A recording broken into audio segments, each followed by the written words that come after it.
Hi, and welcome to Q Live here at the 41st Annual Q Conference in Palm Springs, California. I'm Christina Mattis, and with me today is Adam Juarez. Welcome, Adam. Thanks for having me. Really good to have you here today. I heard you had an amazing, incredible road trip down here. Yeah, we did. We drove and flew at the same time.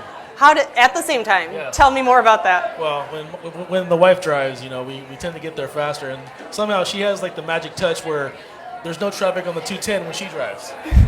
So when I drive, I'm stuck for 6 hours.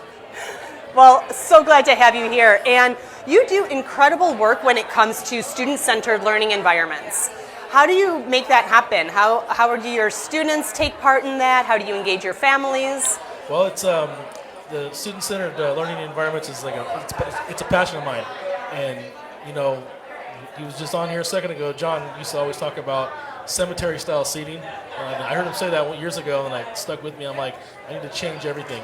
Just having those rows and stuff just drove me nuts, and I was never able to ever have my classroom that way. So I'm trying to think like a kid. Start with empathy here. If I'm a student, what's the kind of room that I want to be in? I want kids to walk in and say, this doesn't feel like school. I'm continuing always just iterating. It changes like from day to day. Kids will walk in, oh, it's different now. But being here at Q, I've made a lot of connections that have helped me build my learning space, which is now my Google Innovator project, right. The Cardinal Innovation Center, and the whiteboard walls. Those were donated thanks to the homie Ed Campos. But just trying to do it on the cheap. You don't have to go off and spend thousands of dollars. I'm in thrift stores.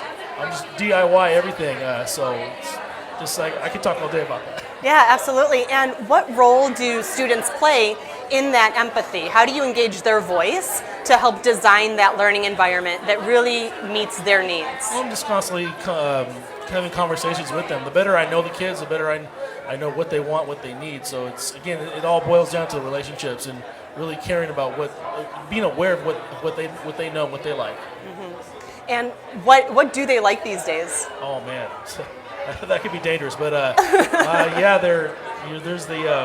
they really appreciate the flexibility of my learning space.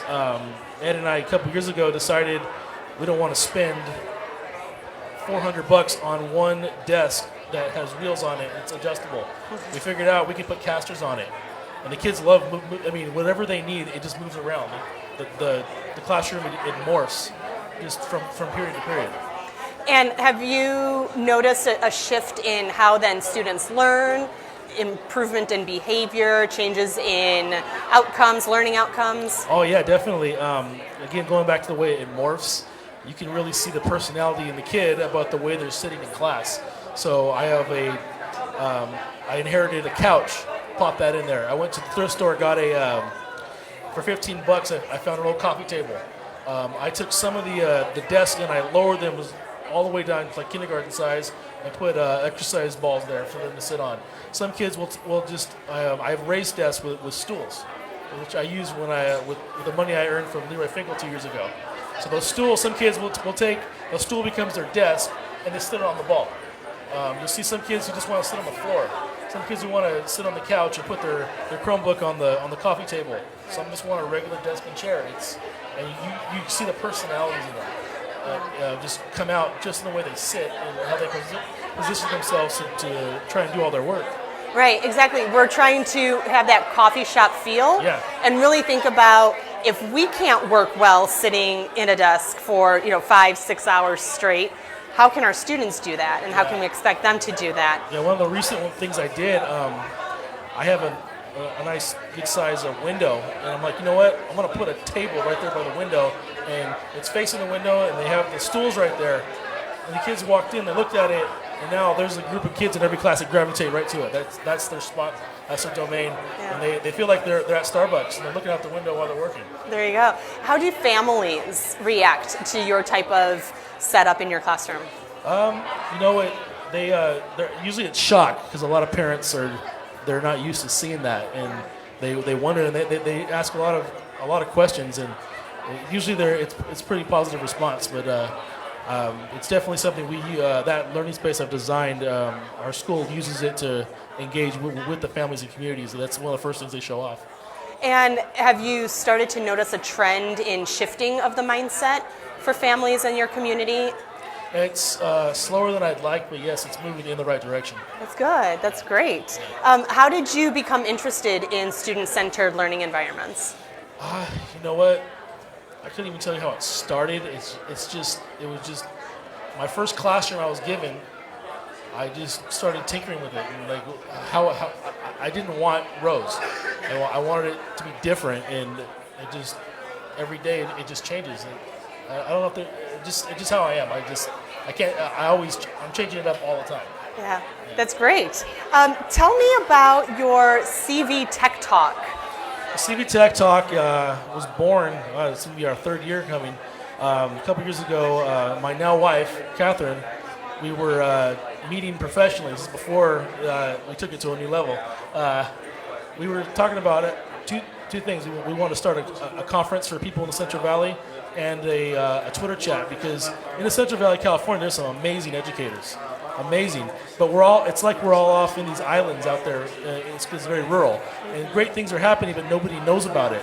So we wanted CV Tech Talk to be the Twitter chat for the Valley. So use the hashtag, share what you're doing. We're there every Wednesday at 7 p.m., rain or shine. We're talking ed tech and having a great time doing it. But it's allowed us to really grow our PLN and really showcase all the awesome things happening in the Central Valley. Yeah, and that's a really great way to leverage technology to share stories. Yeah. And really broaden the scope of who you reach. That's really impressive. Yeah, as far as broadening the scope, I mean, we have our local regulars, but CV stands for Central Valley, but we have people from all over the world join in, and I share that story that when you're on CV Tech Talk, you're going to get feedback from people across the world, not just the Valley, and that really it really boosted our numbers. Where can somebody find CV Tech Talk? We are everywhere. First and foremost, it starts on Twitter. The hashtag CV Tech Talk. We have a Facebook group.